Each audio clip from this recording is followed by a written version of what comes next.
बिस्मिल्लाहिर्रहमानिर्रहीम। अस्सलाम वालेकुम नाज़रीन, प्रोग्राम सिटी एट 10 में खुश आमदीद। उम्मीद आप सब लोग ठीक ठाक होंगे और मैनी कॉन्ग्रेचुलेशंस उन स्टूडेंट्स को जो कि आज पास हुए हैं अच्छे नंबरों के साथ। जो नंबर अच्छे हासिल नहीं कर सके वो आगे के लिए मेहनत करें।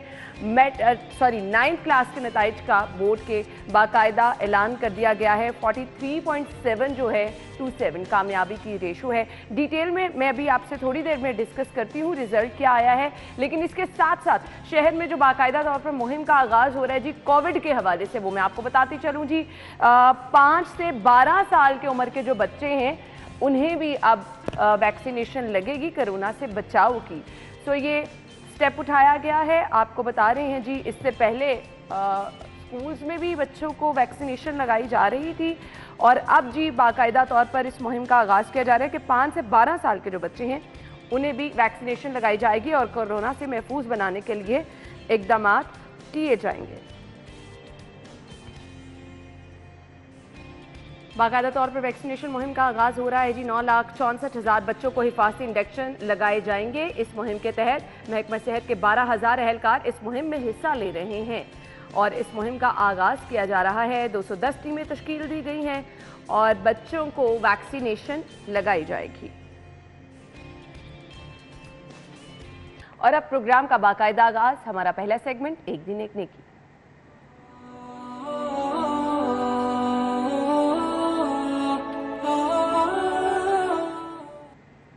आज का पैगाम क्या है आपके साथ शेयर करेंगे। नहमदुहु व नसल्ली अला रसूलिहिल करीम, अम्मा बाद। मेरे दोस्तों, बुज़ुर्गों, भाइयों, ख़ुसूसन मैं अपने सियासतदान भाइयों से इल्तिमास करूँगा, अल्लाह के लिए सियासी इख्तिलाफ़ को छोड़कर आओ मज़लूमों की मदद के लिए निकल आओ। आज हमारी बहनें, हमारी बेटियां, हमारे बुज़ुर्ग खुले आसमान में बैठकर ये कहते हैं मता नसरुल्लाह, अल्लाह की मदद कब आएगी। इसके बावजूद हम अपने सियासी इख्तिलाफ़ात के अंदर मशगूल हैं। ये सियासत बाद में भी हो सकती है। अल्लाह की मखलूक की मदद करो, मदद करो, मदद करो। अल्लाह मुझे भी आपको भी तौफ़ीक़ अता फ़रमाए। व आखिरु दावाना अनिल हम्दुलिल्लाहि रब्बिल आलमीन। आमीन। अच्छा जी, आज की खबरें क्या हैं उनकी तरफ चलते हैं। पहली खबर, बिजली सारिफीन के लिए रिलीफ। हुकूमत का सितंबर के बिलों में फ्यूल प्राइस एडजस्टमेंट चार्ज ना करने का फैसला।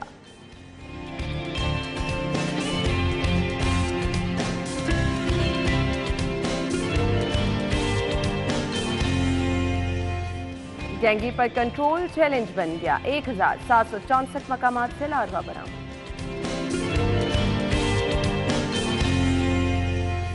पुलिस जराइम पर काबू पाने के लिए किस हद तक कामयाब, ये भी आपको बताएंगे।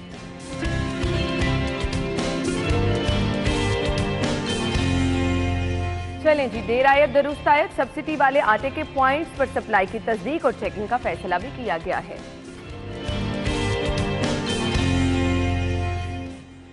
खबरें आप जान चुके हैं, इनकी डिटेल्स की तरफ चलते हैं। स्टूडियो में हमारे साथ हमारे सीनियर रिपोर्टर्स मौजूद हैं। शाहिद सिप्रा साहब, अली साई साहब ने ज्वाइन किया। अस्सलाम वालेकुम, क्या हाल चल है? बिल्कुल ठीक ठाक।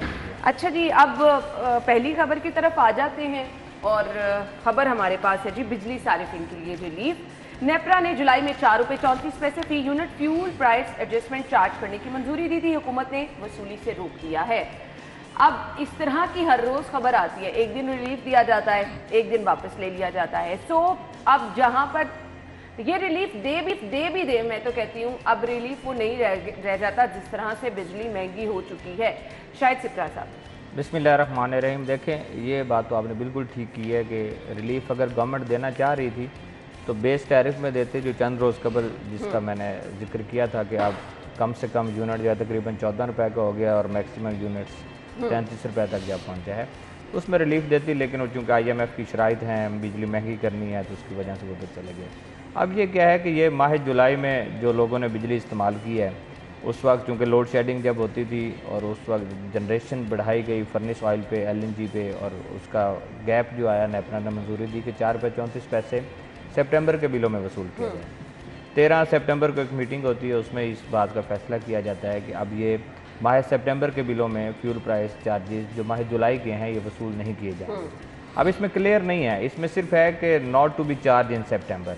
अच्छा, अब ये इससे तो ये तासुर मिलता है कि आने वाले कल में चार्ज होगा, जिस तरह जून के साथ हुआ है। सितंबर में नहीं होगा, आगे जाकर आगे कहीं होगा। इसको मैं तो रिलीफ नहीं कहता। सर्दियों में पर ज्यादा मुश्किल हो जाएगी ना। वो जो हमें होता था कि 6 माह बिल कम आते हैं, उसमें ये एडजस्ट करके सिपरा साहब हमें बिल भिजवा देंगे। बल्कि सिपरा साहब का एक क्लिप बनवा लें, क्योंकि हर मंडे को यही पहली तकरीर होती है सिपरा साहब की। ये हमें समझाते हैं हर हफ्ते कि अब बिल कम आएगा, अब आ गई है, देखें उन्होंने बोलना शुरू कर दिया, बोलेंगे अब बिल कम आएगा, बिल ज़्यादा आएगा। ये फ्यूल एडजस्टमेंट है, एक दफ़ा ही अगर जब आपने करनी है तो लोगों पे एक दफ़ा ही पहाड़ गिरा दें। आप हर महीने को इस तरह कर समझ नहीं आ रही ना, इस झंझट से बाहर निकलने नहीं दे रहे किसी को। हर महीना पॉसिबल नहीं ना। आपने जुलाई में जनरेशन करनी है डॉलर, बेसिकली तो हम जो इंपोर्ट कर रहे हैं फर्नेस ऑयल या एलएनजी या कोयला, उस पर डॉलर की कीमत के साथ है। डॉलर आपको पाकिस्तान में अदम इस्तेहकाम का शिकार आज तक नहीं स्टेबल हुआ। डैम बन नहीं रहे, पानी हमसे संभाला नहीं जा रहा। देखे ना, इतना पानी ज़ाया हो गया। ये सारे सियासी नारे हैं ना, जो भी पार्टी आती है वो कहती है पिछली गवर्नमेंट ने कुछ नहीं किया, मौजूदा गवर्नमेंट ने कुछ नहीं किया। भाई आप सबके पास एक एक टन्योर, कई टन्योर रहे हैं। बल्कि आप देखें पीटीआई के पास जो है वो पंजाब है, नून लीग के पास वफाक है। दोनों गवर्नमेंट्स क्या कर रही हैं? पब्लिक के लिए कुछ भी नहीं हो रहा। फिलहाल अभी वाली सिचुएशन में तो कोई भी परफॉर्म नहीं कर रहा, आवाम के लिए कोई नहीं सोच रहा। आलमी मंडी में पेट्रोल की कीमतें कम हो रही हैं, हमारे यहाँ अभी इंतज़ार किया जा रहा है वज़ीर आज़म साहब कुछ कहें तो। देखिए, हमें सबसे ज़्यादा जो चीज़ इफ़ेक्ट करती है ना, महंगाई तो चलती है, साथ में वो चलती रहती है। जो महीने बाद आपने बिल की अदायगी करनी है, ये मुश्किल तरीन काम होता है, जिसके लिए बहुत सारे लोग जो तनख्वाहदार तबका है, ये तनख्वाहदार तबका जो है बिल बच्चों की फीसें निकालते हैं। सिपरा साहब आपके पास नहीं पैसे रहते कि आप घर का खाना। मैं वही कह रहा हूँ कि बिल के पैसे ऐसे होता है कि आप सारा बजट बनाते हैं, उससे पहले सबसे पहले होता है कि बिजली का बिल या गैस का बिल उसको साइड पे करें, उसके बाद आपके बाकी अखराजात हैं आप उसको मुकम्मल करते हैं। लेकिन अब इस कदर महंगी होगी कि पहले आप 5,000 7,000 तक एवरेज बिल होता था, आज वही बिल 15 से 20,000 एवरेज है। मुझे बताएं, आम जो सारिफ है, जो रोज़ाना उजरत वाला है, मजदूर तबका है, छोटी दुकान है जिसकी, वो किस तरह इसको बर्दाश्त करेगा? फिर फ्यूल प्राइस उसकी बुनियाद, ये तो अब हर साल रहनी है, ये तो ख़त्म होने वाली चीज़ नहीं है। आप कह रहे हैं कि 2030 तक शायद डैम्स आप बन जाएँ, पन बिजली आ जाए, सस्ती बिजली आ जाए, तो उस वक्त मुमकिन है। अदरवाइज ये अगले 5-7 साल फिर साहिब साहब कह रहे हैं, आप डरा देते हैं और बता देते हैं। नहीं, ये दादा शुमारी नजर आते हैं। ये चूंकि रहना हमें नहीं, ये हकीकत है और इससे देखिए हमारे पास सोर्स नहीं है ना साहिब साहब जनरेशन का। बेसिक टैरिफ के बारे में तो आप सोचने नहीं देते। आप फ्यूल एडजस्टमेंट में हर महीने कोई ना कोई दे देते हैं। मैं बेस टैरिफ में जो रिलीफ सब्सिडी दी हुई थी गवर्नमेंट ने, माजी की गवर्नमेंट ने दी थी, उसके बाद आधी पीटीआई गवर्नमेंट ने ख़त्म की और उसके बाद जो मौजूदा हमारी गवर्नमेंट है इन्होंने वो बिल्कुल ख़त्म। अच्छा सिपरा साहब, ये मुझे बताएं, जरी बिजली इस्तेमाल हो रही है जितनी फ्यूल के, तो पहले तो हमारे इतने बिल नहीं आते थे। मैं इस दफ़ा गया हूँ, चूँकि इन दिनों में तो इतने पानी भी इस्तेमाल नहीं होता, बारिशी पानी बहुत ज़्यादा होता है, मोटर भी ट्यूबवेल भी नहीं चलते, तो अब बिल तो बहुत ज़्यादा आए हैं। तो वो ख़त्म हो गई उस पर सारी सब्सिडी? नहीं, हाँ ख़त्म। ट्यूबवेल पे सब्सिडी ख़त्म हुई, ट्यूबवेल पे फ्यूल एडजस्टमेंट जो है वो भी आपको अदा करनी है। उसके बाद यूनिट रेट जो आपका बेसिक है वो भी बढ़ा है। सुकून किसी को नहीं आना। अच्छा, लोड शेडिंग की अब मुझे कंपैरेटिवली बिजली का इस्तेमाल तो कम हो गया है उस तरह से अब, क्योंकि मौसम भी कुछ तब्दील हो रहा है और कुछ लोग भी इस्तेमाल अब कम कर रहे हैं। जिस तरह हमने कहा कि हम कहते हैं जी लाइट गई है तो चले ये ब्लेसिंग है, तो इसके बावजूद लोड शेडिंग अब मसला क्या है? लोड शेडिंग होनी चाहिए, मैं इस हक में हूं। आप कहते हैं लोड शेडिंग के बगैर हल नहीं है। बिल ज्यादा आने, मतलब आप लोड क्या शेडिंग के बगैर हल नहीं है। लोड शेडिंग होगी तो ये बिजली, मैंने कहा है ब्लेसिंग है, लेकिन मुझे सिपरा साहब ने हाथ खड़े कर दिए। अच्छा, आप नहीं, लोड शेडिंग के बगैर इसका हल नहीं। देखें, अदादो शुमार की गेम है, अदादो शुमार आपके प्रिंट होके, पर्चे होके, नोटिफिकेशन सामने आ गए, उस पर ज़रब तकसीम होनी है, वो बिल्स आपको आने हैं। उसका वाहिद हल है या बिजली कम इस्तेमाल करें या लोड शेडिंग बर्दाश्त करें। तो ये हल है। कम तो इस्तेमाल करने वाले हमारे साईं साहब के घर में कम इस्तेमाल होती है, लेकिन बाकी जो लोग हैं उनको भी इस पे आना पड़े और आएंगे, अल्टीमेटली आएंगे। देखो, लेस्को की डिमांड आज जो 5,000 हुआ करती थी, आज 4,100 पे चल रही है कम से कम। अच्छा, फिर क्या है, डिमांड उधर से कम हो रही है, दूसरी तरफ गवर्नमेंट जो जनरेशन है, जनरेशन भी कम कर रही है। जनरेशन कम करने की क्या वजूहत है? देखें जनरेशन कम होगी तो जो हमने आईपीपीस को देने हैं, जो फ्यूल प्राइस एडजस्टमेंट के पैसे देने हैं, लेने हैं सार्फिन से, वो कम होगा। जो ये कहते हैं कि अक्टूबर में ये कम हो जाएगा और अक्टूबर के बाद जो है बिजली सस्ती होना शुरू हो जाएगा। भाई बेस टैरिफ तो आपने सस्ता नहीं करना, आप किस बात पे शिप्रा साहब ने आपकी और मेरी छेड़ बनाई है, हर संडे को इस तरह खबर देते हैं ताकि मंडे को जो पहला मैं कहती हूं चले बहुत अच्छी बात है, हम कायल हो जाते हैं बिजली कम इस्तेमाल करने का सबक। मेरा काम है लोगों को हकीकत बता। नहीं नहीं, आप बिल्कुल ठीक आप उससे एग्री करें ना करें, एसआई साहब नहीं मानते, अब चले जाए सिविल नाफरमानी करनी है मेरी तो कर लें, उससे कोई इशू नहीं है। लेकिन मेरा काम है, मेरा काम है बता देना। देखें गवर्नमेंट जनरेशन भी कम करने की वजूहत क्या है कि लोड शेडिंग 2-3 घंटे 3.5 घंटे यहाँ रखने का मकसद क्या है कि जितनी जनरेशन फर्निस ऑयल पे, LNG पे, कोयले पे कम होगी उतनी हमें फ्यूल प्राइस एडजस्टमेंट की कीमत कम अदा करना पड़ेगी। सही। वजह भी यही है कि अगर डिमांड कम हो रही है, सार्फिन ने इस्तेमाल कम शुरू किया है तो आगे से फेडरल गवर्नमेंट ने उसकी जनरेशन भी कम की है ताकि रहे वहीं पे, लोड शेडिंग वहीं पे रहे। जनरेशन जब कम होगी तो हमारी फ्यूल प्राइस एडजस्टमेंट कम होगी और वही अक्टूबर में इसका इफेक्ट आएगा। देखें आज जो 4 रुपये, 5 रुपये, 9 रुपये, 10 रुपये तक हमने फ्यूल प्राइस दी है, अक्टूबर नवंबर में यही पैसों में आ जाए। हो सकता है दिसंबर जनवरी में जाके माइनस में भी चली जाए, ये भी मुमकिन है, लेकिन ये पैसों में जब आ जाएगी फिर क्या होगा? फिर हमारे अच्छा फिर सही साहब मुझे कहेंगे अच्छा फिर जब ये पैसों में हम अक्टूबर में चले जाएंगे फिर 4 रुपये 39 पैसे फी यूनिट सेमाई टैरिफ की अप्रूवल हुई है जो अक्टूबर से जिसकी वसूली शुरू होती है। फिर ये जून का जो हमने एडजस्टमेंट चार्ज की उसकी इंस्टॉलमेंट आ जाएगी। ये जुलाई जो हम अभी कह रहे हैं कि हम इसको सितंबर में चार्ज नहीं करके, ये भी नवंबर दिसंबर में कहीं जाके चार्ज कर लेंगे, इसका फैसला हो जाएगा। तो फिर यूनिट रेट आपका बेस भी बड़ा होगा, साथ में सेमाई टैरिफ भी होगी, कहीं ना कहीं फ्यूल प्राइस एडजस्टमेंट की किस्त भी होगी। तो साई साहब की बात बिल्कुल ठीक है कि सर्दियों में बिल फिर ज्यादा नहीं। सिविल नाफरमानी की आप बात कर रहे थे, खान साहब के अभी एक खबर आ रही है, शायद थोड़ी देर में आ जाएगी, कि लाहौर के थाना ग्रीन टाउन में जो लतीफ़ मरियम औरंगजेब MD-PTV के खिलाफ मुकदमा दर्ज हुआ है। ये कर्नल हाशिम साहब जो हैं, हाशिम डोगर साहब शेयर कर रहे हैं, को कहते हैं किसी भी शहरी बशमूल इमरान खान के खिलाफ मजहबी मुनाफरत और तशद्दुद पर उकसाने की इजाज़त नहीं दी जाएगी। खान साहब जो मर्जी करें, खान साहब के खिलाफ जो भी बोलेगा उसके खिलाफ मुकदमा दर्ज होगा। सिविल नाफरमानी वो कर सकते थे, भाई मैं नहीं कर सकता, मेरा तो मीटर कट जाएगा। लेकिन आप मान लें शाहिद शिप्रा साहब की तजावीज़ को, और यही एक तरीका है कि आपके बिल कम आएंगे। अदरवाइज सर्दियों में भी बिल ज्यादा आने हैं, तो आपके पास एक बचत की ऑप्शन आप देखें आजकल जो वीडियोस आ रही हैं, हमारी टीम्स जाती हैं, बाकी चैनल्स की भी टीम्स जाती हैं, जहाँ पर जाती हैं खवातीन के एहतजाज है, मर्दों का एहतजाज है, वो ये कहते हैं कि हम बिल नहीं देंगे और ये लोग आएंगे, हम इनके साथ लड़ाई झगड़ा करेंगे। फिर मुझे बताएं जब लॉ एंड ऑर्डर की सूरत हाल ख़राब होगी तो फिर कहाँ ये स्टैंड करेंगे? ये मैं इसलिए कहता हूँ कि कंज्यूमर जो सार्फिन जो घर बैठ कर सुनते हैं, हमें उनको ये पता होना चाहिए कि ये मामला चलते रहने हैं, ये खत्म होने वाले नहीं है। यहाँ पे भी दोनों की खत्म नहीं होने वाली, दोनों मानने वाले नहीं है एक दूसरे की बात। अलबत्ता हल यही है कि बिजली कम इस्तेमाल करें, बाकी कोई ऑप्शन नहीं है। ब्रेक लेंगे, ब्रेक के बाद वापस आएंगे।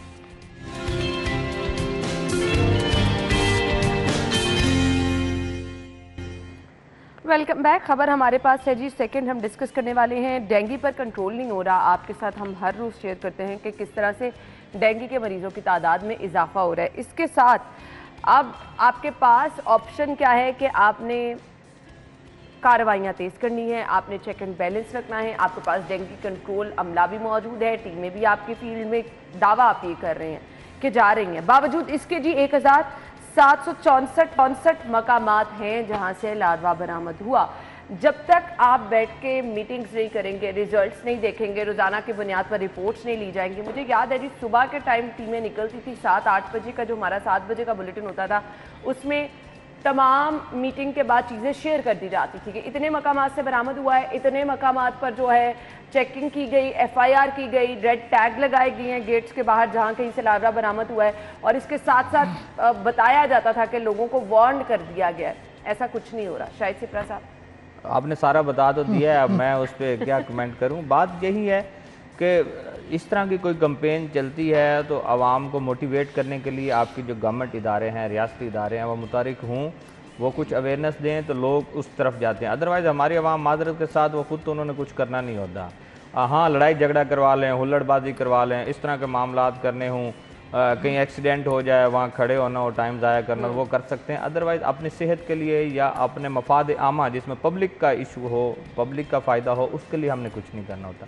ये देखिए आप 10 साल हो गए तकरीबन डेंगू आए हुए में। 2012-13 में आया था फर्स्ट टाइम, 11 में शायद आया था। मैंने उस दिन भी कहा था नई चीज थी ना, आपने टाइम लिया। यहाँ अब 10 साल के बाद भी आज हम वहीं पर खड़े हैं कि आपने अपने घरों को साफ किस तरह रखना है, गमलों में पानी किस तरह जमा नहीं होने देना, एयर कूलर जो है उसमें पानी जमा ना हो, छतों पे कोई चीज़ पड़ी है उसमें पानी ना हो, यहाँ से डेंगू लार्वा उसकी अफजाइश होती है, मच्छर बनता है, उसका नुकसान होता है। हम आज भी वहीं पे खड़े हैं। कह देते साई साहब अपने घर में ध्यान रखते हैं, कहीं पे पानी शानी है चेक कर लें कि बस भाभी की जिम्मेदारी है? नहीं ना, रोजाना की बुनियाद पे मैं अगर वॉशरूम 2-3 है, जाना है चेक करना है, किसी जगह पानी खड़ा हो उसको साफ करना है, एक टायर पड़ा हुआ नीचे, मैं रोजाना उसको चेक करता हूँ उसमें कोई पानी तो नहीं, चूँकि काम वाली वहाँ पे काम करती है, मैं देखता हूँ।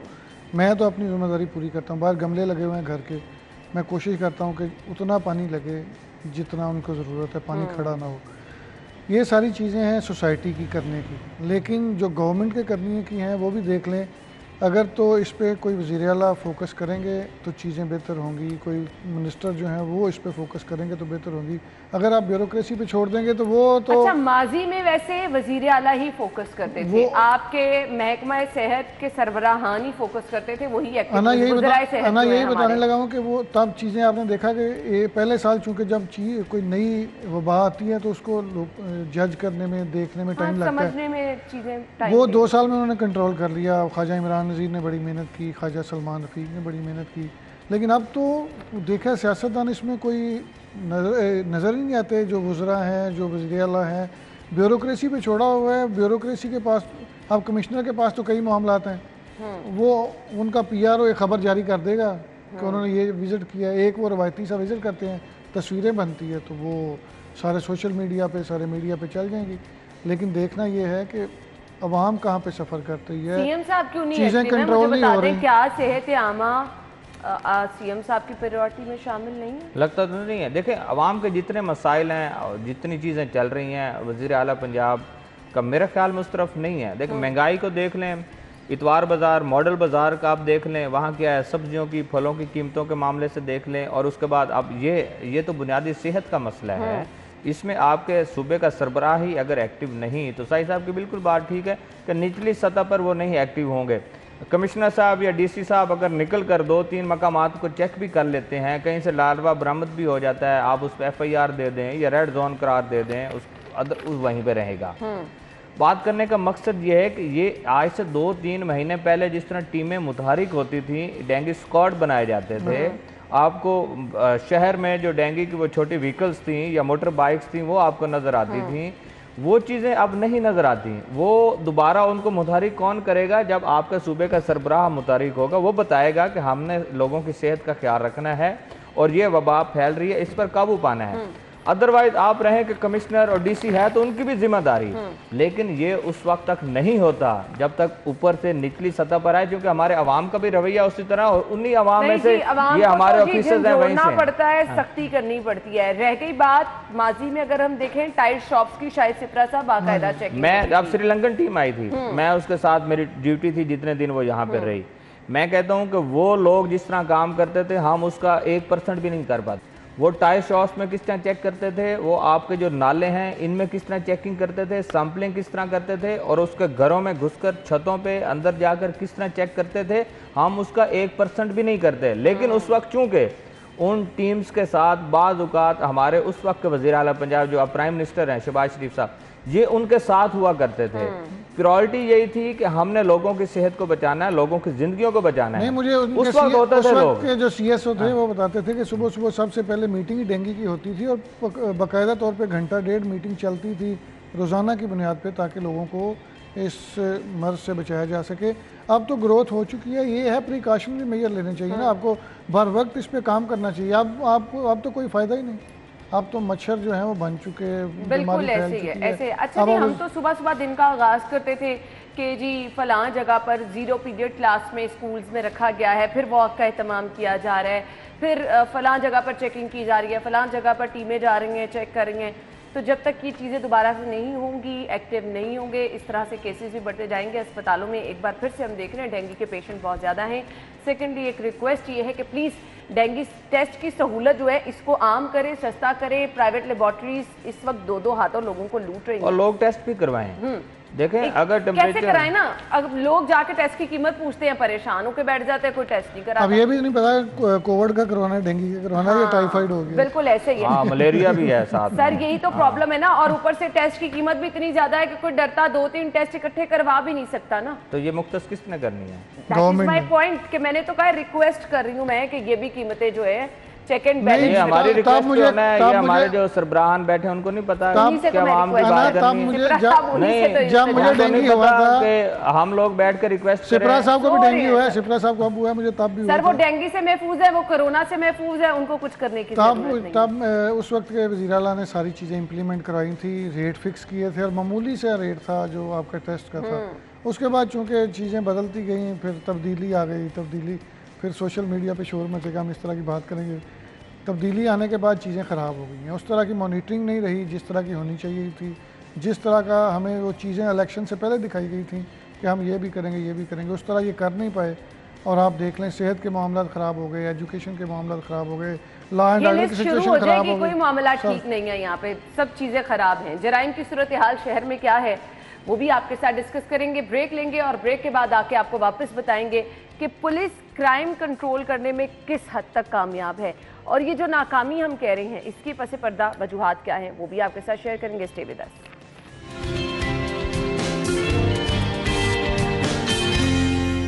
और अगली खबर है जी, हुकूमत से पुलिस नफरी बढ़ाने का मुतालबा किया गया है, और वजह क्या बताई जा रही है जी, पुलिस जराइम पर काबू नहीं पा रही और इसलिए हुकूमत से ये रिक्वेस्ट की है कि नफरी बढ़ाई जाए।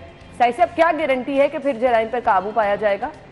आना बेसिकली चल ये रहा है कि पुलिस के जो अपने फिगर्स हैं, जो अपने अदाद-ओ-शुमार हैं, उसके मुताबिक लाहौर का मैं संगीन जराइम का डाटा, रूटीन को छोड़ दें, जो संगीन जराइम है यानी कत्ल, डकैती, कत्ल, अगवा बराए तावान, वो जो इनसे बंदा मर जाता है या इन सब, उसमें 200% इजाफा हुआ है। पिछले साल 3400 कुछ केसेस 8 माह में रिपोर्ट हुए थे, इस साल जो हैं वो अब तक 10,500 कुछ केसेस जो हैं वो रिपोर्ट हुए हैं। इसी तरह पंजाब भर की बात की जाए तो 18,000 से बढ़ के 34,000 कुछ हो गया। अब ये हीनियस क्राइम बढ़ा है तो ये बड़ी ये भी आपने जो रूटीन के डकैती, चोरी और मोबाइल, ये छोटी मोटी वो छोड़ दी, वो आपने छोड़ दी है। ये वो वाली चोरी डकैती नहीं, ये डकैती उसको कहते हैं जिसमें 5 बंदे आए हैं और 395 वो ये इस तरह केसेस है। तो वो अब पुलिस से बात की जाए, किसी भी आप अफसर से पूछ लें, कहते हैं जितनी महंगाई होगी इस तरह की वारदातें तो बढ़ेंगी लिटरली। और ये एक बंदे ने नहीं कहा, आप किसी से भी पूछ लो यही कि किसी भी पुलिस दफातर में बैठी रहे और महंगाई को बहाना बना दे, किसी भी जिम्मेदार अफसर से बात करेंगे, इवन आईजी साहब से आप बात करेंगे तो वो यही कहेंगे जी कि महंगाई इतनी बढ़ गई है, वारदातें तो बढ़ेंगी। चलें ये भी मान लिया। अब हो ये रहा है कि तकरीबन 2.25 लाख की इनकी नफरी है, तो अब इन्होंने एक फार्मूला बनाया 1934 के रूल्स के मुताबिक, उसमें से निकाली हैं चीज़ें जी। एक कांस्टेबल जो है वो 450 शहरियों पे होगा, 12 कांस्टेबल के नीचे, एक हेड कांस्टेबल के नीचे होंगे। इसी तरह के जो फार्मूले हैं ना वो निकाल के तो उन्होंने पूरे इजला से तलब किए हैं कि आपकी आबादी कितनी है और नफरी कितनी चाहिए, और ये तमाम जब फार्मूला तय हो जाएगा, आज ये तमाम डिटेल्स इनको मौसूल हो जाएंगी, उसके बाद ये समरी बनाएंगे और हुकूमत को भेजेंगे कि देखें जी जराइम इतना बढ़ गया है, वारदातें इतनी बढ़ गई हैं, पुलिस के पास तो नफरी कम है, हमें पुलिस नफरी बढ़ाई जाए। इससे पहले ये होता था गाड़ियाँ नहीं है, वसाइल नहीं है, CCTV कैमरे नहीं है, अब वो कैमरे भी लग गए, गाड़ियाँ मिल रही हैं, तनख्वाहें बढ़ रही हैं। भाई डिलीवर आपने करना है, आप इस तरह के दादोशुमार में ना उलझाएं, क्राइम को देखें, क्राइम कंट्रोल करें। आपकी जो डेटरेंस है उसको अपना जो वो उसको उसी तरह कायम और दायम रखें, ना कि इस तरह की चीज़ों में उलझे रहें कि सियासी मामलात पे आप फोकस करते हैं। जो गवर्नमेंट आती है, जो आपकी पोस्टिंग करवाते हैं, उनके लिए आप जो भी करने के लिए तैयार हों। आप देखें ना, अभी असल में ये काम कर अभी एक FIR हुई है ना अभी जो आपने ब्रेकिंग में दी है, तो ये भी सियासी, बिल्कुल आपने सही कहा। तो इसमें जो हमारे वज़ीर दाखिला है उनका इससे नीचे एक ट्वीट आया जिसमें वो कह रहे हैं कि 25 मई की जो FIR PTI के वर्कर्स के खिलाफ हुई थी, अगर किसी की रह गई है तो उन्होंने अपना फ़ोन नंबर दिया है, उन्होंने कहा इस पर मुझे व्हाट्सअप करें ताकि वो भी ख़त्म करवाएं। यानी इसमें टाइम थोड़ा है ना ज़ाहिदा, हो सकता है टाइम थोड़ा हो, यही मैं मोबाइल नंबर दे दिया है, यही कह रहा हूँ कि वज़ीर दाखिला जाते जाते चले कुछ करके मूवमेंट चल रही है ना, टची हैं कि मैं वो FIR ख़त्म करवा लूँ, मेरिट हो ना हो, चूँकि उनकी हुकूमत है, वो प्रेशर एक ग्रुप हैं, तो हो सकता है कि वो इन तमाम FIR को ख़त्म करवा दें, और जब नून लीग की गवर्नमेंट आएगी तो इतनी FIR नून लीग पे होंगी फिर वो ये काम कर देंगे। तो इन चीज़ों को छोड़ के आपको देखना होगा कि शहरियों को किस तरह तहफ़्फ़ुज़ देना है, क्या गली मोहल्ले में लोग खड़े महफूज हैं, शाहराएँ कितनी आपकी गैर महफूज हैं, सिग्नल पे कितनी वारदातें होती हैं, इन चीज़ों को आपको देखे ये। अच्छा, अब साई साहब ने तो सारी डिटेल्स बता दी हैं, शायद सिप्रा साहब आपको लगता है कि नफरी बढ़ जाएगी तो क्राइम कंट्रोल हो जाएगा? देखो नहीं, मुमकिन नहीं है ये। मैं पहले भी बात करता हूँ कि किसी भी अगर थाना है उसका इंस्पेक्टर जो SHO जो लगा रखा है और उनको मालूम होता है कि यहाँ गैंग्स किस तरह के हैं, कौन सी गाड़ी चोरी करने वाला कौन सा है, डकैती, राजधानी और घरों के बाहर से बैटरियां गाड़ी की चोरी हो जाना, शीशे उतर जाना, मोबाइल स्नैचिंग, ये क्राइम नहीं मैटर करता। साई साहब क्राइम की जो बात कर रहे हैं ना कि डकैती मज़ाहमत पे मर्डर हो जाना या खुदा ना खासा डकैती के दौरान रेप केसेस जो हैं ये रिपोर्ट हुआ करते थे, ये चीज़ें जो हैं ये आ जाती, ये संगीन किस्म के जराइम हैं। और डकैती, राजधानी, घरों की दहलीज पर खवातीन को घरों की दहलीज पर खवातीन को लूट लेना, बालियां उतरवा लेना, ये बेसिकली जराइम, ये जराइम है और ये जराइम हो रहा है। आप देखिएगा CCTVs आती हैं, उसमें फुटेज में देखें खवातीन से बैग छीन लेना, उनको रोक के उनसे देखा चले, उसमें क्या होगा, मोबाइल होगा, पैसे बढ़ जाएगी तो फिर क्या, कोई फायदा नहीं होगा। ये लॉजिक ये है ना, सही से मुझे बताएं लॉजिक क्या है नफरी पे? आपने डॉल्फिन बना दी, पीरू बना दी, ये फोर्सेस ही बनाई है ना, कोई पेट्रोलिंग करेगी, कोई नाकाबंदी करेगी, कोई कुछ करेगी। हम रिपोर्टिंग करते हैं, हमारी कोऑर्डिनेशन चलती है हमारी असाइनमेंट के साथ, प्रोडक्शन के साथ। जब तक कोऑर्डिनेशन बेहतर नहीं होगी काम बेहतर नहीं होगा। कोऑर्डिनेशन कौन बनाएगा? आपके सरबराह ने बनाया। लाहौर में ये बताएं, लाहौर में ये हो रहा है कि अब बल्कि IG से शुरू कर लेते हैं। IG साहब जो है वो पिछली गवर्नमेंट के लाए गए हैं। उन मेरे जराए कहते हैं अगर पॉलिटिकली अगर आप सियासी तौर पे इनको डिफेंड करेंगे तो कोई फायदा नहीं। नहीं, मुझे लगा है PTI, मुझे लगा है नून लीग अवाम के मुहाफिज हैं, इनको अवाम का तहफ्फुज़ की जिम्मेदारी है। ये नहीं है मसला, यही तो बता रहा हूं। मैं एक और बात साई साहब की बात करूं, अगर वजीर दाखिला हाशिम डोगर साहब ने ये ट्वीट किया कि ये मेरा नंबर है, किसी की FIR रह गई है, अगर यहाँ पे उनका ये ट्वीट होता कि पुलिस से वो डिमांड कर रहे होते हैं कि मुझे बताएं डकैती, मज़ाहमत पे, राजधानी के कितने मुकदमा दर्ज हुए हैं, कितने लोग गिरफ्तार हुए हैं। ये मेरे बहुत अच्छे दोस्त हैं, ये उनके सुसर भी हैं, ये उनसे भी मैं रिक्वेस्ट करूंगा कि आपने सुसर से कहें कि ये ट्वीट करें, पुलिस से डाटा मंगवाएं कि कितने लोगों को गिरफ्तार किया उन्होंने। ये नहीं होता कि 25 मई को सियासी मामला था। मैं इनकी भीड़ में नहीं बोलता, मेरी बात नहीं, भीड़ की नहीं बात, मसला है IG हो, DIG हो, SSP हो, SP हो, उसको लगाए PTI, उसको लगाए Q लीग, उसको लगाए कोई भी, इसको लगाए को तो मान लें, सियासत से बाहर नहीं आ रही पुलिस। कि आप कभी कहें PSO कार्ड बंद हो गए, साड़ी गड्डियां नहीं चल रही, पैसे जारी हो गए, कांस्टेबल नहीं है, पैसे आ गए। खुश आमदीद, आपको एक बार फिर से शो में कहेंगे। नाज़रीन, हम अक्सर कहते हैं कि जी अगर आप स्टूडेंट्स को दौरे हाजिर के मुताबिक तालीम दिलवा रहे हैं तो उनके लिए जॉब के लिए भी आसानियां पैदा हो जाती हैं। सो बड़ा मसला इस टाइम यही है कि quality education. So quality education की जब हम बात करते हैं तो कनकोडिया कॉलेजेस जो हैं इनका नाम हमेशा पेश रहता है। तालीमी मैदान में इनकी खिदमात किसी से ढकी छुपी नहीं है। कनकोडिया कॉलेजेस क़याम का मकसद कब अमल में आया, स्टूडेंट्स को किस तरह से तालीम के ज़ेवर से आरास्ता किया जा रहा है, कौन कौन से प्रोग्राम्स इनके जो तमाम स्ट्रक्चर है उसमें शामिल हैं और किस तरह से यहाँ के स्टूडेंट्स जब पास आउट होकर बाहर निकलते हैं। सो सबसे बड़ा मसला जो इस टाइम है कि लोग पढ़ लेते हैं लेकिन जॉब्स उस तरह से नहीं मिल पा रही हैं। सो हम इस पर बात करेंगे। स्टूडियो में हमारे साथ हमारे मेहमान मौजूद हैं। Head of academic at Concordia colleges head office है मिस्टर उस्मान चट्टा साहब ने हमें ज्वाइन किया है। वेलकम कहेंगे। अस्सलाम वालेकुम। वालेकुम। क्या हाल चाल है? अल्लाह का शुक्र। बहुत बहुत शुक्रिया। सबसे पहले तो बताइएगा, हमारे यहाँ बहुत सारे तालीमी इदारे हैं, कनकोडिया कॉलेजेस की कब बुनियाद रखी गई, मकसद क्या था, क्या आप लेकर चले मकसद? बेसिकली कनकोडिया कॉलेज को 2014 के अंदर लॉन्च किया गया।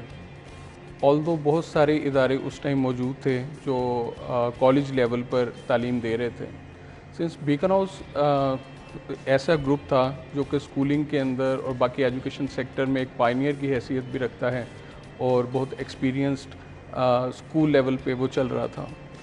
कॉलेज में और कॉलेज लेवल पे स्टूडेंट्स को सबसे ज़्यादा ज़रूरत होती है फॉर क्वालिटी एजुकेशन। आपने जिस तरह अभी कहा कि उसके बाद एक प्रोफेशनल लाइफ में स्टूडेंट अपना कदम रखने जा रहे होते हैं, तो वो कमी हमें फ़ील हो रही थी कि उस गैप को फिल करना है विद क्वालिटी एजुकेशन। तो हमने कोशिश की कि कनकोडिया कॉलेजेस ने 2014 में एक नए ब्लेंडेड लर्निंग सिस्टम को इंट्रोड्यूस किया और 2020 में कोविड के बाद उसकी इम्पोर्टेंस का लोगों को पता चला, लेकिन 2014 में ही हम ब्लेंडेड लर्निंग सिस्टम को इंट्रोड्यूस करवा चुके थे। और आपने ये भी पूछा कि कैसे हम डिफरेंट है बाकियों से इन एजुकेशन, तो यही blended learning system being a Pioneer हमारे स्टूडेंट्स को तमाम किस्म के यानी जो एनवायरनमेंट हमने कोविड के बाद कॉलेजेस में, स्कूल्स में, यूनिवर्सिटीज़ में देखा वो आप पहले से ही फॉलो कर रहे थे। और इसीलिए हमारे स्टूडेंट्स, टीचर्स और जो फैकल्टी थी कॉलेजेस में, उन्होंने बहुत जल्दी अडॉप्ट भी किया। और निस्बतन बाकी इदारों के हमारे कॉलेज के तलबा ने बहुत अच्छी पोजीशंस ली, अच्छे मार्क्स लिए। ड्यूरिंग कोविड आपको पता है कि कुछ लर्निंग लॉसेस हुई, लेकिन उसका इम्पैक्ट हमारे स्टूडेंट्स के ऊपर मिनिमम रहा, क्योंकि हम 5-6 साल से ऑलरेडी ब्लेंडेड लर्निंग सिस्टम को लेकर चल रहे थे। ठीक ठीक, मुझे ये बताइएगा टीचर्स ट्रेनिंग पर तवज्जो देना कितना ज़रूरी है और आप इस पर किस तरह से काम करते हैं? क्योंकि हमारे यहाँ एक बड़ा प्रॉब्लम ये है कि स्टूडेंट्स की तो बात की बात है, हमारे पास टीचर्स उस तरह से नहीं है। सिंस जिस तरह पहले कहा कि हम काफ़ी अरसे से टीचर्स ट्रेनिंग के ऊपर एक एक्सपीरियंस फैकल्टी और ट्रेनर्स के साथ चल रहे थे, लेकिन कॉलेज लेवल पर इसकी ज़रूरत और भी ज़्यादा थी। Teachers training, one of teacher training का इतना ज़्यादा इम्पैक्ट नॉर्मली आता नहीं है जो नॉर्मली बाकी कॉलेजेस वगैरह कर रहे हैं। हमने इसको बिल्कुल चेंज किया और कंटिन्यूस प्रोफेशनल डेवलपमेंट लेके आए टीचर्स के लिए, जिसमें थ्रू आउट द सेशन हर पूरे महीने में हर साल टीचर्स की ट्रेनिंग होती है, जिसमें सब्जेक्ट बेस्ड टीचर ट्रेनिंग्स हैं। इतनी उसमें नीटी ग्रिटी तक को हम डिस्कस करते हैं कि पेपर में कौन सा पेन यूज़ होगा, लिखाई कैसे की जाएगी, और पेपर प्रेजेंटेशन के ऊपर फोकस होता है, पेपर अटैम्प्ट एरियाज़ के ऊपर, बोर्ड के जो पेपर हैं उसके मार्किंग के ऊपर, कि बच्चों को उस पर फिर आगे फर्दर प्रैक्टिस करवाई जाए। और हमारी टीचर्स ट्रेनिंग जो सी है वो एक्चुअली रिफ्लेक्ट करती है। उसके बाद हम कैंपसेस में जाकर स्टूडेंट्स को भी उन चीज़ों पर ट्रेन कर रहे होते हैं, ताकि वो गैप ना हो कि हम टीचर्स को जो ट्रेन करें क्या वो वाकई स्टूडेंट्स तक इम्प्लीमेंटेशन के फेज़ में भी जा रहे कि नहीं। तो हम अपने कंटिन्यूस एकेडमिक सपोर्ट विजिट्स के अंदर इसको इंश्योर भी करते हैं कि जो ट्रेनिंग हम दे रहे हैं कि ये ना हो कि टीचर्स जो से उस तरह से कैंपसेस के अंदर अच्छा, एक और बड़ा इशू मुझे लगता है कि जब आप स्कूल अपना कंप्लीट करके कॉलेज में जाते हैं, काउंसलिंग स्टूडेंट्स की बहुत ज़रूरी होता है। किस सब्जेक्ट की तरफ जाना है, किसकी तरफ नहीं जाना, ये वो स्टेप होता है। आई नो वो टाइम जब हम लोगों के लिए डिसाइड करना इतना मुश्किल था। सो आपको एक प्रॉपर काउंसलिंग की ज़रूरत होती है। हर कोई कह रहा होता है आप मेडिकल की फील्ड में जाएँ, आप इंजीनियरिंग करें। आपके बहुत सारे स्टूडेंट्स जो हैं वो आर्ट्स में बहुत ज़बरदस्त काम कर सकते हैं। सो काउंसलिंग वाला एक सेशन कितना ज़रूरी आप समझते हैं? हम दो चीज़ें इस ज़मन में कर रहे हैं। हमारा एक प्रोग्राम है नेशनल गेटवे प्रोग्राम, जिसमें हम एक तो स्टूडेंट्स के एक्सपोजर के लिए उनको इंडस्ट्री का, कॉर्पोरेट ऑर्गेनाइजेशन का रेगुलर विजिट करवाते हैं, जिसमें वो देखें एक्चुअली फील्ड के अंदर हो क्या रहा है, क्या रिक्वायरमेंट्स हैं, कल को वो अपनी जिस फील्ड में जाना चाह रहे हैं उसको अडॉप्ट करने के लिए उन्हें किन मराहिल से गुजरना है, और उनके अंदर क्या ऐसी चीज़ें और स्पेशलिटी प्रोड्यूस करनी है ड्यूरिंग दीज 2 इयर्स जिस पे उन्होंने काम करना है। तो एक तो ये एक्सपोजर हम दे रहे हैं। दूसरा हम करें कॉर्पोरेट ऑर्गेनाइजेशन से ही जो लाइक कोई बहुत कामयाब बिजनेसमैन हैं, स्पोर्ट्स से, एजुकेशन सेक्टर से, और multiple other cross sections of society जिसमें कामयाब लोग हैं, डॉक्टर्स हैं, इंजीनियर्स हैं, उनको बुला के टेड टॉक की तर्ज पे हम अपनी एक टॉक सीरीज़ करवाते हैं स्टूडेंट्स के साथ, ताकि वो भी उस सबको स्टूडेंट्स के साथ डिस्कस कर सकें कि इस एज में जब वो थे तो वो किस तरह से तरक्की के मनाजिल को तय करते हुए गए, ताकि वो इम्पैक्ट स्टूडेंट पे आए। और कैरियर काउंसलिंग का ट्रेनिंग मॉड्यूल हमारी सपोर्ट का एक बाकायदा हिस्सा है, बल्कि वो हम फर्स्ट ईयर स्टार्ट होने से पहले ही प्री फर्स्ट ईयर की क्लासेस में स्टूडेंट्स को ट्रेनिंग देना शुरू करते हैं, उनके कैरियर काउंसलिंग शुरू करते हैं। और जिस तरह आर्ट्स में किसी का इंटरेस्ट है, मेडिकल कॉलेजेस के विज़िट्स करवाते हैं, आर्ट्स की यूनिवर्सिटीज़ के विज़िट्स करवाते हैं, और दीगर ऐसे और प्रोफेशनल इदारों का उनको विज़िट करवाया जाता है, ताकि उन्हें पता लगे कि आगे डॉक्टर, इंजीनियर के अलावा भी कौन सी फील्ड्स हैं जिसको वो परसू कर सकते हैं। बिल्कुल। अच्छा, एक और बड़ा इशू जो मुझे स्टूडेंट्स से जब भी हम कभी मिले तो एक चीज़ है, आपके पास बड़े अच्छे स्टूडेंट्स, बहुत ज़्यादा bright student, brilliant student, communication skills उस तरह से स्टूडेंट्स की डेवलप नहीं हो पाती, क्या रीज़न समझते हैं आप? एक तो अगर देखा जाए तो सबसे बड़ा रीज़न ये भी है कि एक बहुत बड़ी लिमिटेशन है हमारे एजुकेशन सिस्टम की, स्पेशली हमारा assessment system. Assessment system actually उस पानी की तरह है कि जिसको जब हम we want to make an ice और उसे किसी मोल्ड में डालते हैं, तो जिस शेप के मोल्ड में डालेंगे उस शेप की ही वो क्यूब्स निकलेंगे। लाइक हमने क्यूब शेप में डाला, ट्रायंगल शेप में डाला, तो पानी वो करिकुलम है, वो असेसमेंट सिस्टम है। तो फ़र्क आता है आपकी स्ट्रेटजीज़ में। तो हमारी जो टीचिंग एंड लर्निंग स्ट्रेटजीज़ हैं, हम ये कोशिश करते हैं कि स्टूडेंट्स, क्योंकि हमारी मदर टंग जो सी है वो उर्दू है, पंजाबी है या बाकी लोकल लैंग्वेजेस हैं, तो हम ये भी कोशिश कर रहे होते हैं कि स्टूडेंट को उस लैंग्वेज को यूज़ करते हुए और ऐसा ब्लेंड करके उसको प्रिपेयर करें कि आहिस्ता आहिस्ता उसकी कम्युनिकेशन स्किल्स हैं। उसके लिए भी सबसे इम्पोर्टेंट होता है स्टूडेंट को मोटिवेशन देना, कॉन्फिडेंस देना। हम उन्हें उनके लिए को करिकुलर, एक्स्ट्रा करिकुलर एक्टिविटीज़ करवाते हैं रेगुलरली, ताकि वो बोलें, हाँ, ये बहुत ज़बरदस्त है कि आप इस तरह की एक्टिविटीज़ जो है वो कुछ प्रिपेयर करें कि स्टूडेंट्स उनमें रिलैक्स भी रहें। और थोड़ा सा सो कनकोडिया कॉलेज में ये भी हो रहा है। आप कौन कौन से सब्जेक्ट ऑफर करते हैं, कौन कौन से प्रोग्राम्स? हम इंटरमीडिएट लेवल पे तमाम प्रोग्राम्स ऑफ़र कर रहे हैं, जिसमें pre engineering, pre medical, ICS, ICOM, FA, और इसके साथ साथ हम बैचलर्स लेवल पे BS honours zoology, chemistry, physics और दीगर प्रोग्राम्स BS लेवल के वो भी ऑफ़र कर रहे हैं डिफरेंट कैंपसेस के अंदर। और there are thousands of students जो करंटली नॉर्थ में हमारे इस्लामाबाद, KP के, पंजाब से लेके कराची तक इसमें एनरोल्ड हैं और माशाल्लाह बहुत अच्छे रिजल्ट्स भी प्रोड्यूस कर रहे हैं। ग्रेट। अच्छा, मुझे ये भी बताइएगा, रिसर्च पे काम करना अब वक्त की अहम ज़रूरत है, तो इसके लिए क्या किया जा रहा है?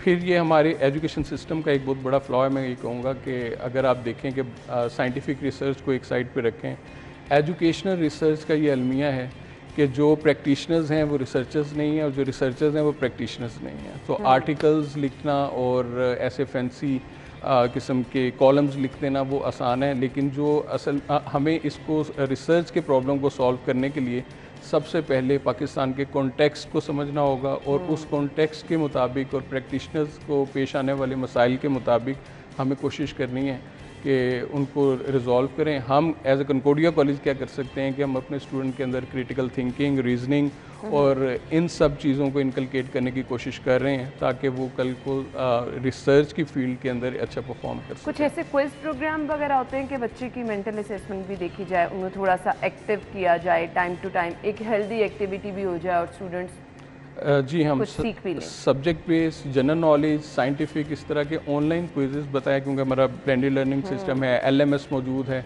तो रेगुलरली हम ये क्विजेस करवा रहे होते हैं। और ना सिर्फ वो कंपटीशन कैंपस लेवल पे होता है, उसके बाद जो टॉप स्टूडेंट्स हैं उनको हम हेड ऑफिस की तरफ से एक प्रोग्राम अरेंज करते हैं, वहाँ पे एक ग्रैंड फिनाले कराते हैं और उसके अंदर उनको फिर ना सिर्फ प्राइज़ दिए जाते हैं बल्कि कोचिंग भी साथ साथ कंटिन्यू करवाई जाती है ताकि वो मज़ीद बेहतरी आ सके उनके रिजल्ट्स कैसे रहते हैं आपके बारे में? माशाल्लाह रिज़ल्ट्स हमारे बतदरीज बहुत बेहतर होते जा भी रहे हैं और हमने पिछले कई सालों में बोर्ड पोजीशंस हासिल की हैं। अभी रिसेंटली भी हमारी बहुत सारी बोर्ड पोजीशंस थी और ना सिर्फ बोर्ड पोजीशंस में, इसमें ये ऐड करना चाहूँगा कि हमारे स्टूडेंट्स इस टाइम माशाल्लाह इंजीनियरिंग यूनिवर्सिटीज़ में, मेडिकल कॉलेजेस में और प्रोफेशनली ग्रो करते हुए आगे जा रहे हैं, जो कि एक रिफ्लेक्शन है कि ना सिर्फ वो स्टडीज़ बल्कि क्रिटिकल थिंकिंग और रीजनिंग के और मोटिवेशन और कॉन्फिडेंस की वजह से जो कनकोडिया कॉलेज से डिफरेंट एक्टिविटीज़ की वजह से उन्हें हासिल हुआ, वो मज़ीद आगे जाते जा रहे हैं। सही। अच्छा, मुझे ये बता दें, स्टूडेंट्स के लिए कितना ज़रूरी है कि सपोर्टिव माहौल उन्हें घर से भी मिले, क्योंकि पेरेंट्स की तरफ से बहुत बर्डन होता है कि ये सब्जेक्ट करना है, ये करना है, ये करना है। आप क्या समझते हैं कि आपके पेरेंट्स की तरफ से माहौल अच्छा होना, गाइड करना कितना मैटर करता है? आई थिंक पेरेंट्स का रोल स्पेशली स्कूल लेवल तक तो बहुत ज़्यादा है और वो इम्पेक्ट करता है स्टूडेंट की साइकी के ऊपर। और हमारे मुल्क में, हमारे कॉन्टेक्स्ट में सोशली कंस्ट्रक्टिव व्यूज़ वैसे भी बहुत रोल प्ले करते हैं फॉर गोइंग अप कि हम ये पढ़ के आगे पैसे कमा लें, हम क्या करेंगे। तो स्टूडेंट्स को प्रॉपर गाइडेंस और कोचिंग की ज़रूरत होती है और पेरेंट्स वो वाहिद ज़रिया हैं, अगर स्टार्ट में ही शुरू से बच्चों को वो थोड़ी सी लिबर्टी दें, बिल्कुल ऐसे, और उन कोशिश करें कि वो जो उनके इंटरेस्ट हैं उसमें इन्वेस्ट करें। ज़रूरी नहीं है कि तमाम इन्वेस्टमेंट पढ़ाई में, टॉयज़ में, इन चीज़ों में हो, थोड़े से उनके इंटरेस्ट में। बिल्कुल ऐसे। एडमिशन प्रोटोकॉल क्या है? क्या आप कोई एंट्री टेस्ट वगैरह लिया जाता है?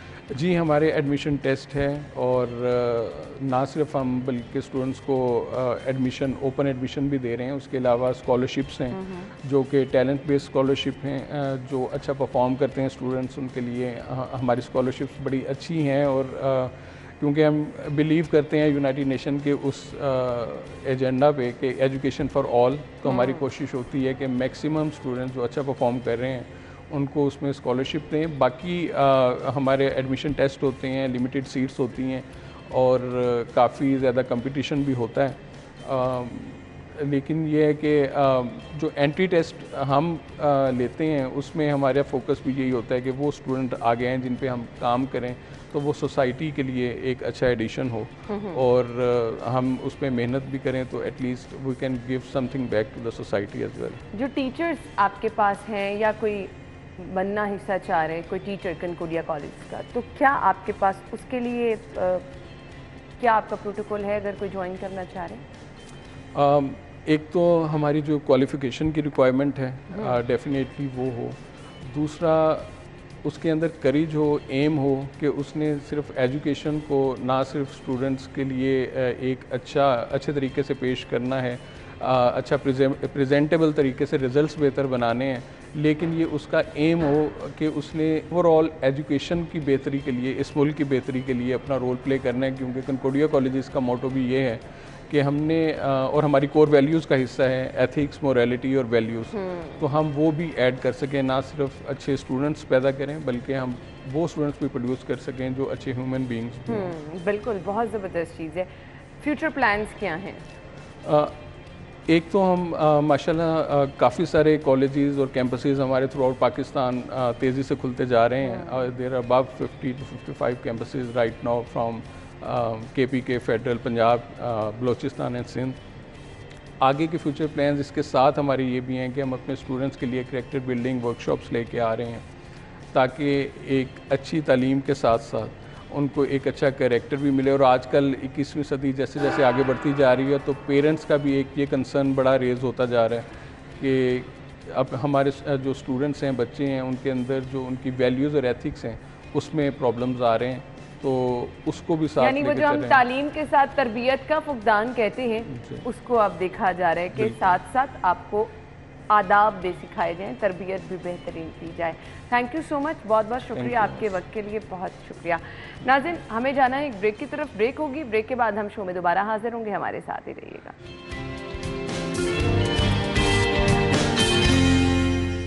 Welcome back. एक बार फिर से खुश आमदीद कहेंगे। प्रोग्राम में सेगमेंट्स हम स्टार्ट करने वाले हैं, जिसमें सबसे पहले मौसम की सूरत हाल।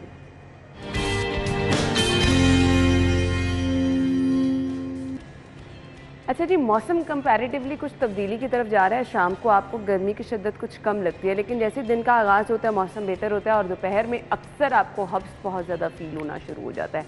सो ये मौसम की जो बदलते तेवर हैं इसके बारे में हम आपको बता देते हैं, लेकिन आज के मौसम के हवाले से क्या प्रेडिक्शन है, मौसम दिन भर कैसा रहेगा, मैक्सिमम मिनिमम टेम्परेचर क्या होगा। कोमल की तरफ चलते हैं, ओवर टू यू। लाहौर के मौसम के हवाले से बात की जाए तो सबसे पहले हम बात करते हैं बढ़ती हुई फ़िज़ाई आलूदगी की वजह से। मेरे अकम में आप देख सकते हैं कि शहर लाहौर में आसमान जो है वो इस वक्त बिल्कुल सफ़ेद दिखाई दे रहा है। ये सफ़ेद चादर वो चादर है जो कि बढ़ती हुई फ़िज़ाई आलूदगी का मुँह बोलता सबूत है।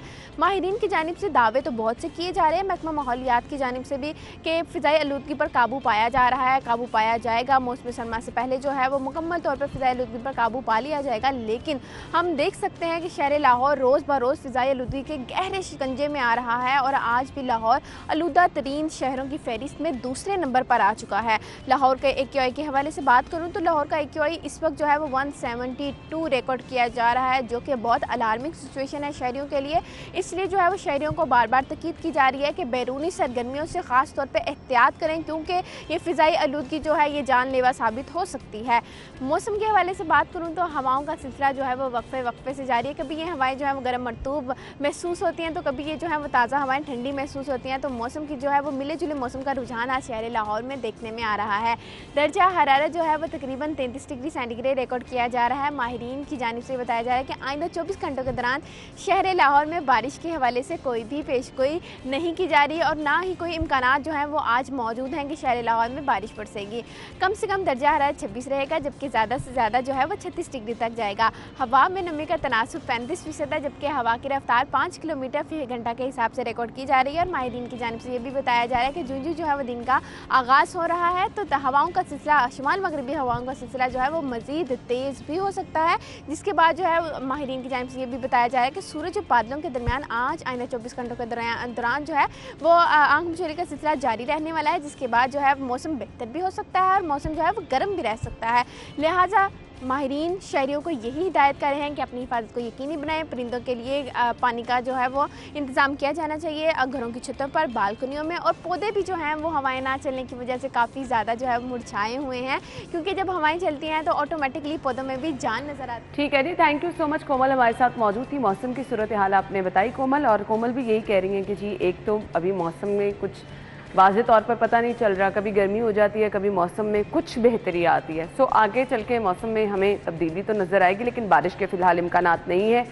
स्मॉग शहर में एक बार फिर से हम देख रहे हैं, नज़र आ रही है। सो एहतियात आप लोगों ने बाहर निकलते हुए करनी है, मास्क का इस्तेमाल यकीनी बना लें, ख़ास तौर पर अगर आप मोटरसाइकिल पर सफ़र करते हैं। आगे बढ़ते हैं, सेगमेंट है हमारा हेल्थ डिटेल।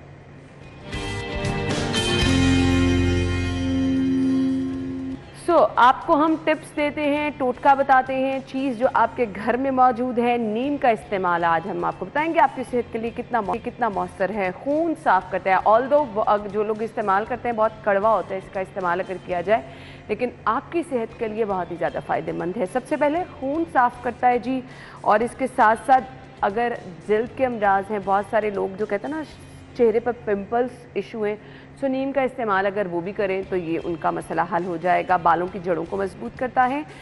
वो लोग जिन्हें मुसलसल पेट में दर्द रहता है, बच्चों के अगर पेट में कीड़े हों तो ये आप इस्तेमाल कर सकते हैं जी, इसके लिए भी बेहतरीन है। और इसके साथ साथ कैंसर होने के असरात को बहुत हद तक कम कर देता है। ये कुदरती चीज़ें हैं, अगर इनका इस्तेमाल करेंगे तो ये फ़ायदा ही है, किसी सूरत इसका नुकसान नहीं है।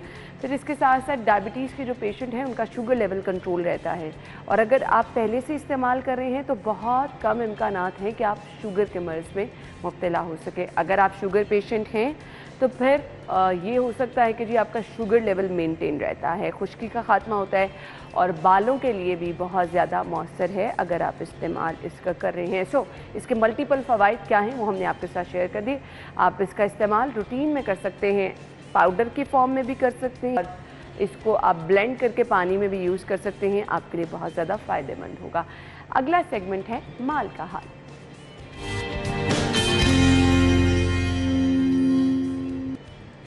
अच्छा जी, करेंसी के रेट्स में उतार चढ़ाव का सिलसिला रहता है, सो हमारे पास लिस्ट है, आपके साथ शेयर कर देती हूँ।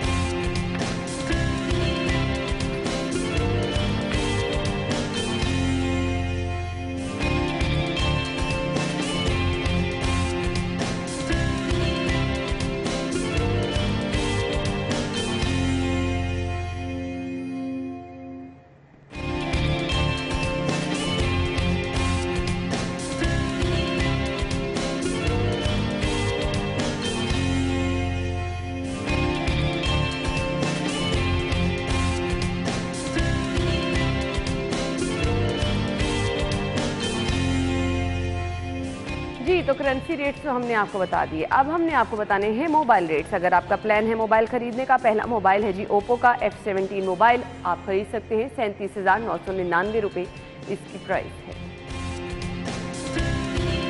अगला मोबाइल ओप्पो A5 मोबाइल 31,999 रुपये। अगर आप खरीदना चाह रहे हैं तो ये आपको मिलेगा 31,999 रुपये का।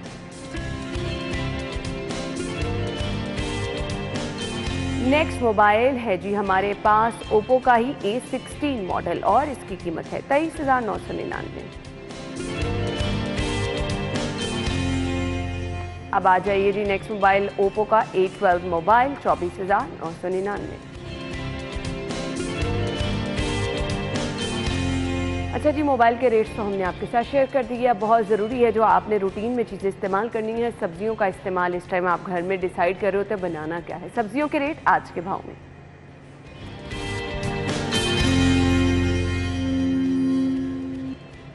अच्छा जी, सब्जियां किस कीमत पर मिल रही हैं? और वीकेंड पे तो हर कोई शिकायत यही कर रहा होता है कि इतवार बाज़ार में भी रेट उतने ही हैं, ओपन मार्केट में भी रेट उतने ही हैं।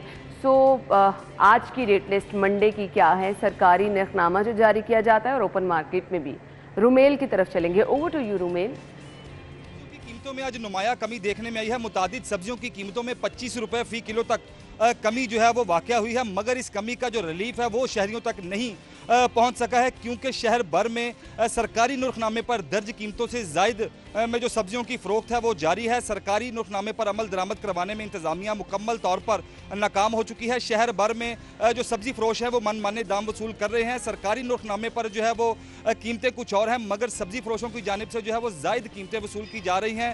आलू की अगर बात करें तो आलू की कीमत में आज 12 रुपये फ़ी किलो कमी देखने में आई है, और इसकी जो सरकारी कीमत है वो 70 रुपये किलो मुकर्रर की गई है, मगर 90 रुपये किलो तक आलू जो है वो शहर में फ़रोख्त किया जा रहा है। इसी तरह प्याज की कीमत में भी फ़ी किलो 7 रुपये कमी वाक़या हुई है, और उसके बाद इसकी जो फ़ी किलो कीमत सरकारी मुकर्रर की गई है वो 66 रुपये किलो है, मगर ओपन मार्केट में ये 90 रुपये किलो तक प्याज फ़रोख्त किया जा रहा है। लहसुन चाइना वो भी 13 रुपये कमी के बाद इसकी जो सरकारी कीमत है वो 267 रुपये मुकर्रर की गई है, मगर ओपन मार्केट में ये 350 रुपये फ़ी किलो तक फ़रोख्त किया जा रहा है। इसी तरह अदरक चाइना का वो भी 15 रुपये फ़ी किलो कमी के बाद इसकी जो कीमत है वो 295 रुपये फ़ी किलो मुकर्रर की गई है, मगर ओपन मार्केट में अदरक भी ज़ायद नुर्ख में फ़रोख्त किया जा रहा है। 350 रुपये तक अदरक जो है वो मार्केट में फ़रोख्त हो रहा है। इसी तरह जो भिंडी की कीमत है उसमें फ़ी किलो 25 रुपये का जो कमी है वो हुई है, और उसके बाद इसकी जो सरकारी कीमत है वो 100 रुपये किलो मुकर्रर है, मगर मार्केट में जो भिंडी है वो 150 रुपये किलो तक फ़रोख्त की जा रही है। जो सब्जियों की कीमतों में कमी हुई है उसका जो डायरेक्ट जो रिलीफ पहुंचना चाहिए था आवाम को वो नहीं पहुंच सका है, क्योंकि इंतज़ामिया जो है वो बिल्कुल नाकाम है। प्राइस कंट्रोल कमेटियां शहर में कहीं भी नज़र नहीं आती हैं। सब्जी माफिया जो है वो सरगर्म है, जबकि ये जो प्राइस कंट्रोल कमेटियां हैं ये गैर फाल होने के बायस जो सब्जी फरोश हैं वो खुलेआम जो है वो शहरियों को लूट रहे हैं। जायद नुर्खों पर जो है वो सब्जी फरोख्त करने पर शहरियों का ये कहना है कि अवाम को जो है वो सब्जी माफिया के हाथों लुटने पर छोड़कर जो माफिया है वो गायब हो चुका है। हुकूमत से इन लोगों का मुतालबा है कि फौरी तौर पर प्राइस कंट्रोल कमेटियों को फाल किया जाए, ताकि जो सब्जियों की कीमतों में कमी होती है तो उसका जो फ़ायदा है वो अवाम को पहुँच सके। जी ठीक है, thank you so much. Overall हमें जो रुमेल ने सूरत हाल बताई, कंपैरेटिवली सब्जियों की कीमतें कम हुई हैं, जो कि खुशाइंद है। सो नाज़रीन, हमने चलना है एक ब्रेक की तरफ, ब्रेक, और फिर उसके बाद वापस आएंगे तो हमने आपके लिए बात करनी है जी प्रोटीन का इस्तेमाल किस हद तक मुफीद है, और अगर आप सिर्फ खाने में प्रोटीन का इस्तेमाल कर रहे हैं, क्योंकि बहुत सारे लोग कहते हैं हम प्रोटीन डाइट पे चले गए हैं, सो वो आपके लिए फ़ायदेमंद है या फिर उल्टा नुकसान, इस पर बात करेंगे ब्रेक के बाद। Stay with us.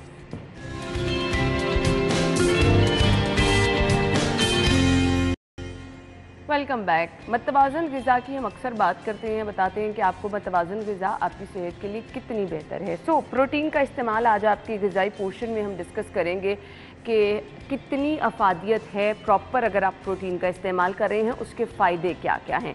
नेक्स्ट, कौन कौन सी ऐसी चीज़ें हैं जिनसे आप प्रोटीन हासिल कर सकते हैं, और फिर हमारी बात होगी कि वो लोग जो कि सिर्फ और सिर्फ प्रोटीन डाइट पे आ जाते हैं, डाइट कॉन्शियस होते हैं, एक पोर्शन पकड़ लेते हैं कि जी हमने इसको फॉलो करना है ताकि हम अपना वेट जो है वो कम कर सकें। सो ये सब चीज़ें किस हद तक आपको फ़ायदा पहुंचा सकती हैं, किस हद तक नुकसान पहुंचा सकती हैं, कौन कौन सी ऐसी ग़िज़ाएँ हैं जिनसे आपको बराह रास्त प्रोटीन मिल सकता है। हमारे साथ माहिर ग़िज़ाई ज़ैनब गोंदल मौजूद हैं, उन्हें अपने शो में वेलकम कहेंगे। अस्सलाम वालेकुम। वालेकुम अस्सलाम। क्या हाल चले ज़ैनब? अल्हम्दुलिल्लाह बिल्कुल ठीक ठाक। Thank you so much Zainab. सबसे पहले तो बता दें कि प्रोटीन की अहमियत, हमारे ग़िज़ाई पोर्शन जो हम डिफरेंट डिसाइड करते हैं उसमें प्रोटीन जो है हमारे लिए जिस्म में किस तरह से फ़ायदेमंद है।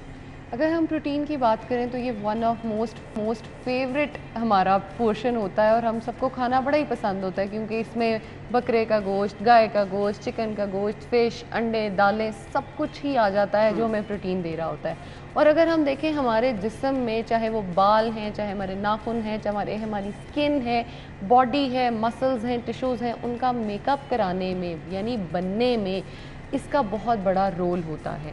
आपने अपने मसल को इतना सा करना है, इतना बड़ा करना है, सिर्फ प्रोटीन जो है वो आपकी मदद कर सकता है। आपको दुबले से दुबला और मोटे से मोटा करने में प्रोटीन का एक बहुत बड़ा रोल जो है, यानी प्रोटीन दोनों तरह से जो है आपको, अगर आप बहुत मोटे हो रहे हैं तब भी प्रोटीन का इस्तेमाल, और आप स्लिम हो रहे हैं तब भी प्रोटीन का इस्तेमाल। वो तो हम बाद में आएंगे। बच्चों के लिए किस हद तक मुफीद? अगर हम बच्चों की बात करें, अक्सर माओं को आपने कहते सुना होगा ये इसका कद नहीं बढ़ा हो रहा, ये मोटा नहीं हो रहा, जो कि माओं की अक्सर गलत भी होती है चीज़, लेकिन वो कहीं ना कहीं उनको प्रोटीन जो है वो उनकी डाइट में प्रॉपर नहीं दे रही होती, जिसकी वजह से उनके बच्चों का या तो कद छोटा रह रहा होता है या वो बहुत हद तक स्लिम रहते हैं और देखने में भी बहुत डेफिशिएंट लगते हैं। अब इसमें हम देखें, बच्चों में सबसे ज़्यादा आयरन भी डेफिशिएंट रहता है, उनमें विटामिन डी डेफिशिएंट रहता है, और प्रोटीन की वजह से और भी बहुत सारी डेफिशिएंसीज जो हैं वो क्रिएट होना शुरू हो जाती हैं। अगर हम बच्चों का सिर्फ प्रोटीन ही मैनेज कर लें, कार्ब्स और जो फैट है वो मैनेज प्रोटीन के साथ ही हो जाता है। अगर हम बच्चों का सिर्फ प्रोटीन मैनेज कर लें तो हम अपने बच्चों को हमारी टीन एज में बूढ़े होने तक ऑलमोस्ट 70,000 बीमारियों से बचा सकते हैं, अगर हम उनको प्रॉपरली ट्रीट कर लें उनकी एज में तो। लेकिन हमारा क्या है, हमने सोचा हुआ है कि बस बच्चे को तो यही देना है, जो हमें पसंद है हमने वही बच्चे को खिलाना है। नो डाउट वो बच्चे के लिए अच्छा है, नहीं है, फ़ायदेमंद है, नुकसानदेह है। अक्सर माएँ, जैसे आप बात कर रही थी दुबले होने की, वो खुद तो डाइटिंग कर रही होती, बच्चे को साथ फ्री में डाइटिंग करवा रही होती है कि तुम भी पतले हो, तो चाहे वो बेचारा पहले ही पतला हो, उसकी बिल्कुल ख्याल नहीं रख रही। प्रोटीन डाइट, अगर हमने अपने बच्चे की प्रोटीन, हम कहें कि इसको अच्छी खुराक देनी है, और कौन कौन सी चीज़ें हैं जो कि रूटीन का हिस्सा होनी चाहिए बच्चों के? सबसे पहले ये कि आपके बच्चे के ग्रोइंग ईयर्स में आपको एक मिल्क शेक ज़रूर उसको देना चाहिए, और मिल्क शेक के इंग्रेडिएंट्स क्या हैं वो बड़े डिफरेंट हैं। उसमें आपने नट्स ऐड करने हैं, जिसमें आपने 3 से 4 बादाम, 2 से 3 काजू, पिस्ता, चाहे सर्दी है गर्मी है कोई फ़र्क नहीं पड़ता, खजूर उसमें डाल के दूध में अच्छी तरह शेक करें।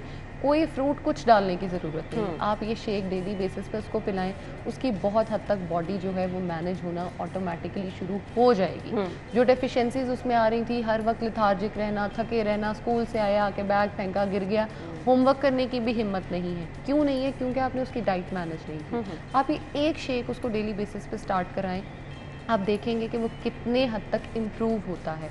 उसके साथ गोश्त का इस्तेमाल जो है, बड़े जो हैं वो ऑलमोस्ट वीक में आप कह लें 3 से 4 बार करें, और बच्चे जो हैं उनको ऑलमोस्ट दिन में एक डाइट में ज़रूर, मतलब एक टाइम में, चाहे वो नाश्ता हो जाए, दोपहर का खाना हो जाए या रात का खाना हो जाए, ज़रूर दें। अंडे का इस्तेमाल लाजमी तौर पे बच्चों को कराएं, उनकी ग्रोथ ईयर्स में, ग्रोथ एज में ये उनके लिए बहुत इंपॉर्टेंट है, जिसको हम मिस कर जाते हैं और बाद में हम जो है ना उसके कॉन्सिक्वेंसेस देख रहे होते हैं।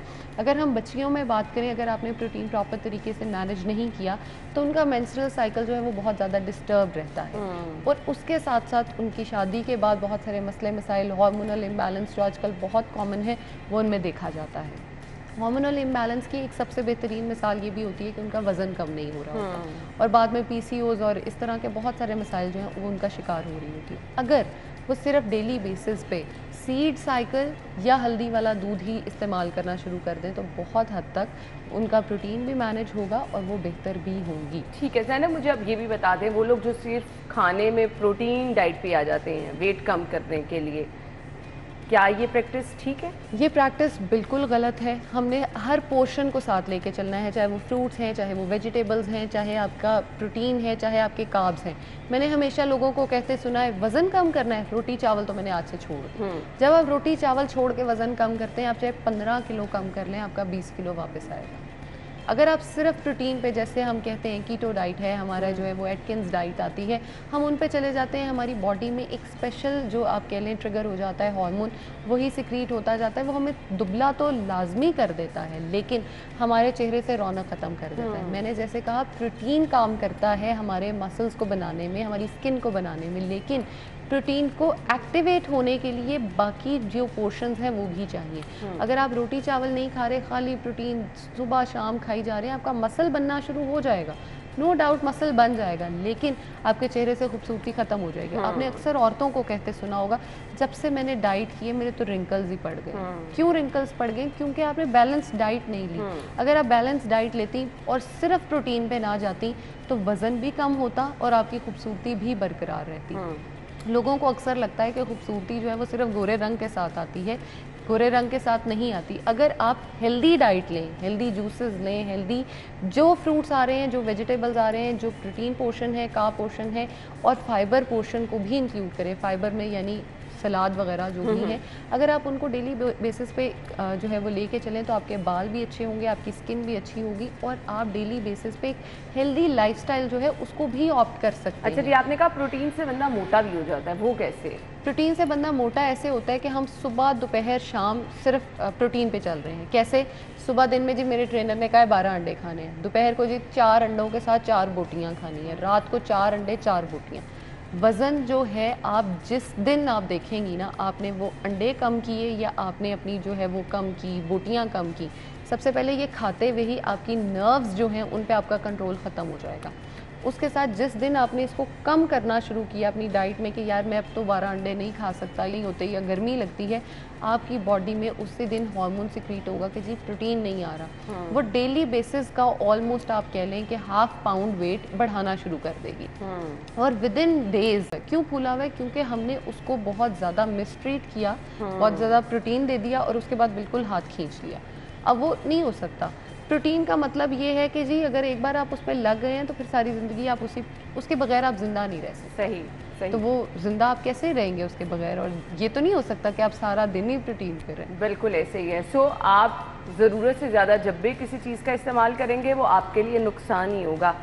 जितना आप नेचुरल चीज़ों के करीब रहेंगे, इस्तेमाल करेंगे, आपके लिए अल्टीमेटली उसका फ़ायदा होगा। Thank you so much Zainab, बहुत बहुत शुक्रिया। नाज़रीन, हमारी और आपकी मुलाकात कल होगी, तब तक के लिए इजाज़त दीजिए। अल्लाह हाफ़िज़।